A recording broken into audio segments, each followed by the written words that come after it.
오늘은 히브리서 2장 사람을 차별하지 말라입니다. 우리 1절 다 같이 합독합니다. 시작. 사랑하는 형제 여러분, 여러분은 영광스러운 우리 주 예수 그리스도를 믿는 자들입니다.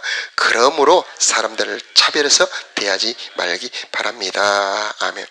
우리들의 정체성이 나오죠. 영광스러운 우리 주 예수 그리스도를 믿는 자들. 그래서 그 믿음으로 예수님 안에 있는 모든 영광이 이제 우리들의 영광이 되었습니다. 이 말은 다시 말하면 우리들은 많은 은혜를 받았다는 말이죠. 우리 히브리서 돌이켜보세요. 수많은 은혜들이 말씀하고 있죠. 보혈의 은혜, 때를 따라 돕는 은혜 받기 위하여 은혜의 보좌 앞에 이제 나갈 수 있습니다. 보좌의 수많은 은혜들, 안식의 은혜, 생수의 은혜, 자유의 은혜, 하나님을 만나는 희락의 은혜, 이 모든 은혜를 이제 받았습니다.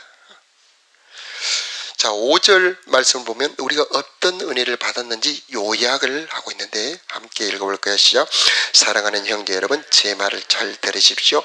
하나님께서는 세상에 가난한 자를 택하여 믿음으로 부하게 하셨습니다. 그리고 자기를 사랑하는 백성에게 약속하신 나라를 주셨습니다. 아멘. 이 짧은 이 한 절로 우리들에게 주신 많은 은혜를 요약하고 있습니다만 사실 우리가 받은 은혜는 더 많습니다. 풍성합니다. 그런데 그 은혜를 주신 목적이 있는데 그 목적이 무엇입니까? 하나님의 뜻, 하나님의 말씀을 순종하는 백성들입니다. 그게 바로 이제 새 언약이죠. 새 언약. 그 새 언약이 8절에 기록이 됐는데 함께 읽어볼까요? 시작. 모든 법 위에 우선되는 법이 있습니다. 그 법은 성경에 기록되어 있습니다. 내 이웃을 내 몸과 같이 사랑하라. 만일 여러분이 이 율법을 지키면 잘하는 것입니다. 그래서 우리가 들었던 것처럼 이 야고보서 말씀은 수준이 높은 말씀입니다. 그래서 이미 우리들은 하나님의 은혜로 수준이 높은 단계에 왔다가 보고 이 야고보서 말씀을 주시는데 이 야고보서 말씀에는 이제 피로 구원받은 우리들에게 말씀을 순종하는 자가 되기를 원하고 있다는 것입니다. 그 순종할 말씀이 무엇입니까? 그게 바로 내 이웃을 내 몸과 같이 사랑하라. 우리 예수님의 부탁이죠. 자, 이 말씀을 순종할 때에 이제 새로운 차원의 은혜가 있습니다. 은혜 위의 은혜, 더 높은 단계의 은혜가 있죠. 그게 바로 하나님을 만나고 교제하는 은혜입니다. 그래서 사랑하는 자가 되는 겁니다. 순종하는 것. 그 법을 따라 순종할 때에 하나님을 기쁘시게 하는 것이 됩니다. 그때 하나님은 우리를 홀로 버려두지 않고 우리 곁에 오십니다. 자기를 나타내 보여주시죠. 그래서 하나님과 교제할 수 있는 자 임마누엘의 신앙을 누리게 되는 겁니다. 또 하나님의 말씀을 순종하면 그 하나님이 주시는 평안과 기쁨, 안식을 누리게 되고요. 이제 우리가 말씀을 순종할수록 영적인 성장이 일어나게 됩니다. 영혼이 강해집니다.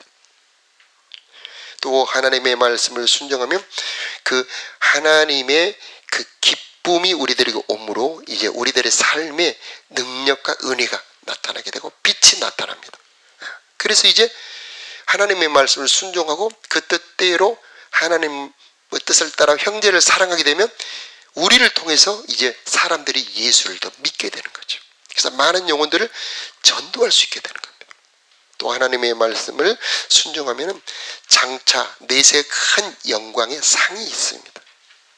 자, 이런 모든 은혜를 주시고자 하나님께서는 우리들에게 명령의 말씀을 주십니다.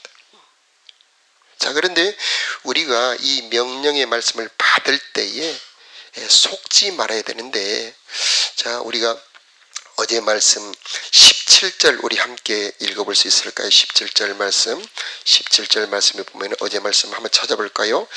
16절부터 17절 말씀을 함께 읽어보도록 하겠습니다. 시작. 사랑하는 형제 여러분, 속지 마십시오. 모든 선한 행위와 완전한 선물들은 빛들을 창조하신 하나님께로부터 위에서 내려오는 것입니다. 아멘. 자, 속지 말라는 말씀은 여기 보면은 선한 행위도 나에게서 나오는 것이 아니고 누구에게서 나옵니까? 바로 빛들의 아버지 하나님에게서 위로부터 내려온다고 말씀하고 계시지 않습니까? 빛들의 아버지라는 말은 창조의 하나님을 말합니다. 그 능력의 하나님, 능치 못함이 없는 하나님이 우리로 하여금 선한 행위를 할 수 있도록 하시는 하나님이라는 말입니다. 그러니까 우리에게 여러 가지 말씀을 주시죠. 오늘부터 차별하지 말아라. 또 내 이웃을 사랑하라. 또 간음하지 말라. 살인하지 말라. 많은 우리들에게 주신 계명의 말씀을 행하는 이 선한 행실이 나에게서 나오는 것이 아니란 말입니다. 전능하신 하나님이 주시는 선물이란 말입니다. 내가 하나님의 뜻대로 사는 것은 하나님의 은혜라는 말입니다. 이것은 하나님에게서 나온다는 말입니다. 그래서 우리들의 기도의 주제가 무엇이냐? 아니, 평생 기도의 제목이죠. 오늘 이 새벽의 기도의 주제이기도 합니다만, 하나님, 저에게 하라고 주신 이 하나님의 말씀, 하나님의 뜻을 행할 수 있는 은혜, 성령을 내려 주옵소서, 이렇게 기도를 해야 된다는 겁니다. 그래서 하나님은 우리들의 모든 흉악한 죄, 악한 모든 죄를 피로 용서하셨지 않습니까? 그런 것처럼 이제 우리 주께서 우리들에게 주신 선물은, 또 하나의 큰 선물은 뭐냐면 우리들에게 주신 이 선한 말씀, 새 언약의 명령을 지킬 수 있는 은혜도 하나님 주시게 되었다는 것입니다. 이게 바로 신앙의 분기점입니다. 신앙의 어린아이냐 아니면 신앙의 장성한 분량이 되느냐, 그 분기점이 바로 하나님의 더 큰 은혜, 더 깊은 은혜, 모든 선한 행위와 온전한 선물까지도 하나님에게서 내려오는 것입니다. 바로 이게 거룩한 지식입니다. 생명의 지식입니다. 자, 이걸 모르니까 율법주의가 되는 겁니다. 그래서 자기도 정죄하고 남도 정죄합니다. 왜 그렇게 못 사냐고. 이게 하나님에게서 나온다고 생각하는 순간 그렇게 못 사는 사람을 보고 기도를 해주는 겁니다. 이런 모든 선한 행동이 내가 할 수 있는 것이 아니고 하나님의 선물이라고 생각하는 순간에 내가 그렇게 못 산 나를 정죄하지 않고 하나님 회개하고 난 다음에, 하나님 이제 이 뜻대로 살 수 있도록 나에게 힘을 주시기 원합니다 라고 기도가 더 깊어지기 시작한다는 겁니다. 하나님이 그런 기도를 가장 기뻐하시고 받고 싶은 기도입니다. 자, 우리는 이제 하나님의 은혜를 받아 하나님의 생명 받았죠. 하나님의 아들이 되었어요. 예수님의 신부가 되었습니다. 그래서 저 하늘에 있는 엄청난 영광의 기업들이 이제 내가 물려받을 기업들이에요. 우리는 하나님의 상속자들입니다. 그래서 우리가 변해야 되는 겁니다. 우리 예수님 말씀하셨어요. 물과 성령으로 거듭나지 아니하면, 즉 새로운 사람이 되지 않으면 그 하나님의 나라에 들어갈 수 없느니라. 그래서 어제 말씀한 1장 21절 한번 볼까요? 1장 21절과 22절에 보면은, 그러므로 한번 찾아볼까요? 시작. 그러므로 여러분의 삶 가운데 악한 것과 잘못된 일은 모두 없애버리십시오. 여러분의 마음에 심겨진 하나님의 가르침을 겸손하게 받으시기 바랍니다. 이는 여러분의 영혼을 구원하는 가르침입니다. 아멘. 영혼을 구원한다, 이 말은 천국 들어간다는 말입니다.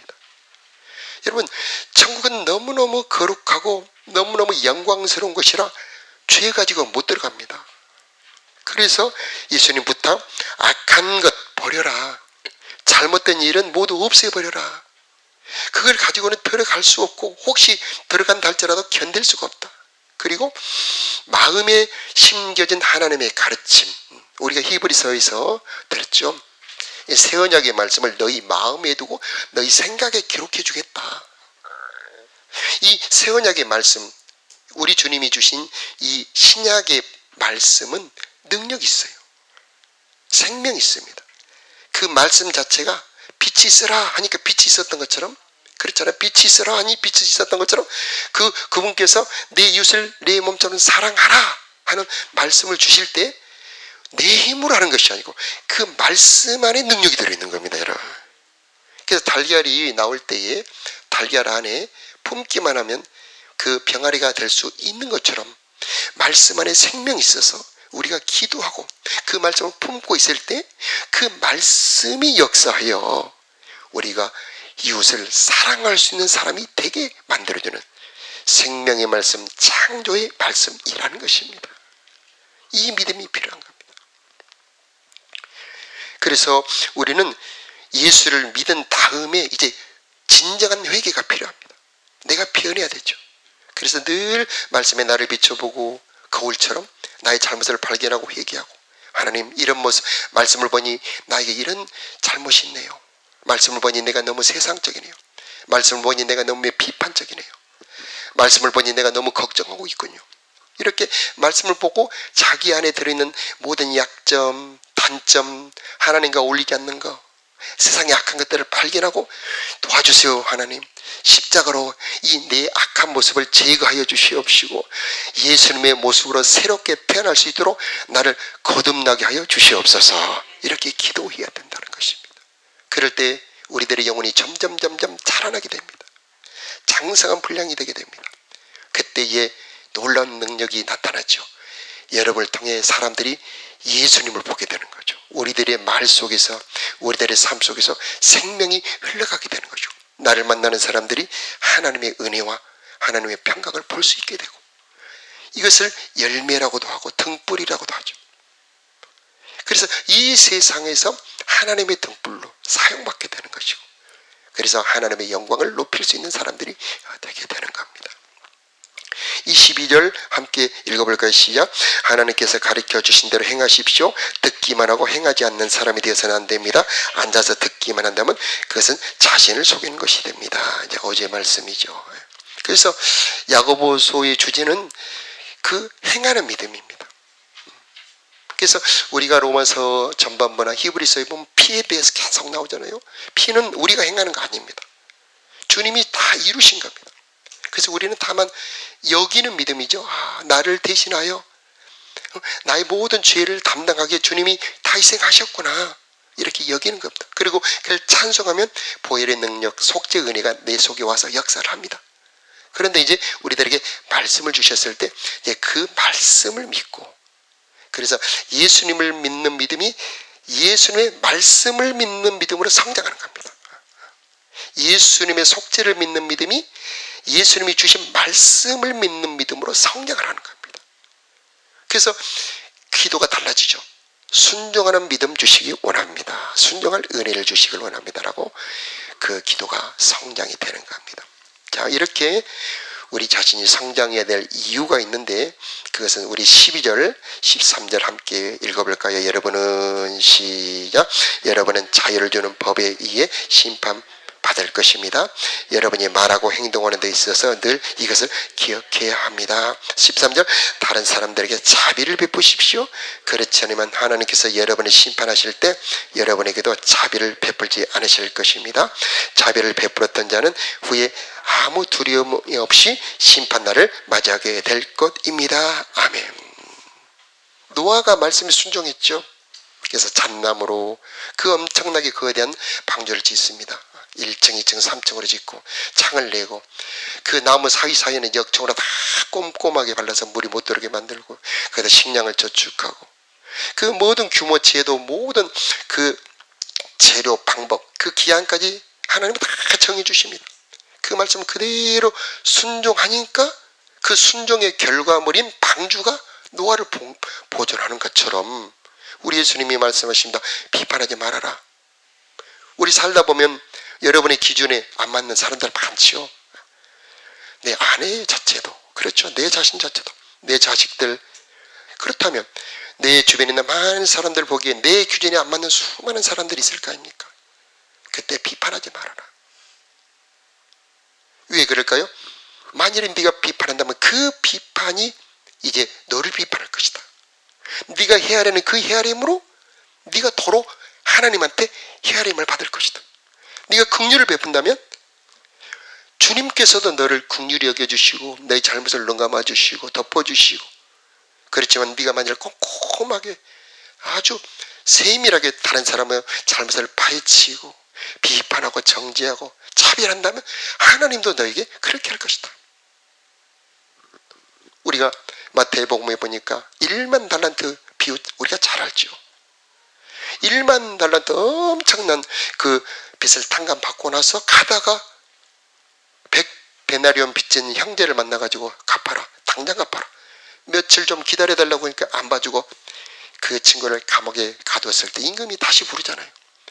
내가 너를 1만 달란트나 탕감해 주었는데 왜 너는 네 친구 그렇게 탕감해 주지 않느냐. 너도 1만 달란트 다 갚을 때까지 너 감옥에 갇혀 있어라. 그렇게 처분하지 않습니까? 우리가 엄청난 보혈의 은혜, 엄청난 용서의 은혜, 엄청난 이 성령의 은혜를 받고도 누리지 못하는 이유는 무엇일까요? 바로 주님의 명령을 순종하지 않기 때문이죠. 반대로 이것을 바꾸면은 우리가 주님의 명령을 순종하여 형제를 용서하고 긍휼히 여기며 자비롭게 여길 때 주님의 그 예비한 모든 은혜가 우리들에게 내려오게 될 것입니다. 여러분, 이 순종으로 보혈의 은혜를 다 누리시길 바라요. 주님은 제한 없이 주실 것입니다. 풍성하게 주실 것입니다. 그래서 내가 사람을 대하는 태도가 곧 하나님을 대하는 태도입니다. 그게 7절에 6절하고 7절에 나와 있는데 함께 읽어볼까요? 그런데 시작. 그런데 여러분은 가난한 사람들을 멸시하고 있습니다. 사실 여러분의 생명을 위협하고 법정으로 끌고 가는 사람들은 부자들인데도 말입니다. 그들은 여러분의 주인 대신 예수님을 모독하는 자들이기도 합니다. 아멘. 그래서 성도들을 모독하고 멸시하는 사람들이 예수님을 모독하는 것이다. 우리가 성경에 여러 군데 나오죠. 그래서 형제를 멸시하는 것은 그 지으신 하나님을 멸시하는 겁니다. 중요한 성경의 원리죠.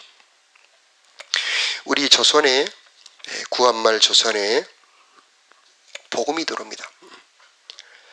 일제시대 초기에 호남 선교하던 포사이드 선교사라는 분이 계시는데 오인이라고 하는 동료 선교사가 이 장염에 걸려서 위급하다는 소식을 듣고 말을 타고 이렇게 광주로 목포에서 광주로 올라오고 있는데 나주에서 가느다란 신음소리를 들읍니다. 가보니까 어떤 죽어가는 여인이었어요. 더 가까이 가보니까 세상에 온몸이 얼굴이 뭉그러져 있는 나병 환자예요. 그 포사이드 선교사는 그 여인을 버리지 않고 지금 제중병원 양림동 기독병원으로 데려오죠. 그래서 냄새 난다고 사람들이 소리 지르고 그러니까 저기 구석지에다 데려놓고 거기서 치료를 해주고 이게 소문이 나가지고 여러 사람들이 나병 환자들이 모여오고 이게 점점 많아져서 봉선동에 나병 환자 초를 만들죠. 그리고 이게 점점 발전해서 나중에 일제시대에 저기 애양원 아시죠?